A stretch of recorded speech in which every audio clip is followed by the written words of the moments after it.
রঘুনাথগঞ্জে গ্রামে মোটর বাইকের তাণ্ডব, গ্রামের বাসিন্দারা আটকে রাখলেন যুবকদের।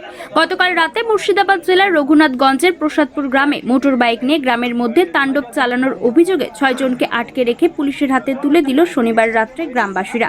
পুলিশ জানিয়েছে, ধৃতদের শঙ্কর মণ্ডল, সুমন মণ্ডল, রিপন মণ্ডল, ওরি, বিজয় সাহা ও জগন্নাথ। এরা সকলেই প্রসাদপুর গ্রামের মধ্যে ঢুকেছিল মোটর বাইকে করে, কিন্তু সমস্ত মোটর বাইকের নম্বর প্লেট ঢাকা ছিল বলেই অভিযোগ। আর সেই কারণেই তাদেরকে আটকে রেখে পরে পুলিশের হাতে তুলে দেওয়া হয়।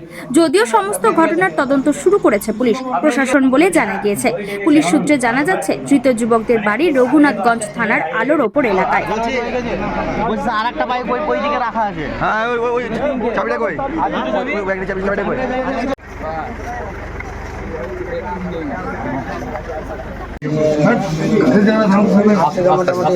বাচ্চারা এই তোরা বাড়ি যা, পুরো ফাঁকা করে তারপর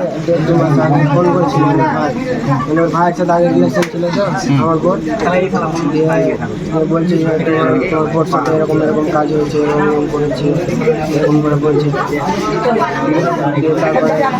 দাঁড়ান দাঁড়ান ঠিক আছে, তারপরে আবার কদিন পরে ফোন করে। তুই কি ওদেরকে ডেকেছিলিস? ওরা পরে এসে, হ্যাঁ পরে পরে কখন? কিছু না, কিছুক্ষণ আগে। আজকে ডেকেছিলিস? হ্যাঁ কোথায় ডেকেছিলিস? এখানে বলে আমি এখানে শ্বশুরবাড়িতে কি ঘুরতে আসার জন্য? দিয়ে তারপরে আমি বাড়ি চলে যাচ্ছিলাম, নাম্বার দিয়ে ওনার ভাই গেছিলাম বাড়ি, দিয়ে ধরলো। কে ধরলো? প্রথমে কে ধরলো?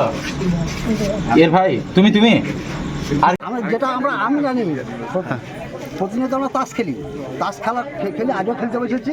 সেই সময়তে তখন মোটামুটি 7টা 7:30 হবে।